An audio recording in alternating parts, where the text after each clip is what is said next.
Entonces hay personas que empiezan roncando y no les causa problemas, pero ese ronquido llega a ser a tal grado que ya les interrumpe la buena calidad de sueño, no duermen adecuadamente.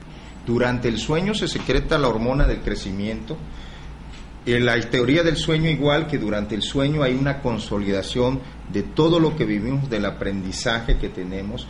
Obviamente durante el sueño también se secretan las hormonas que controlan la insulina.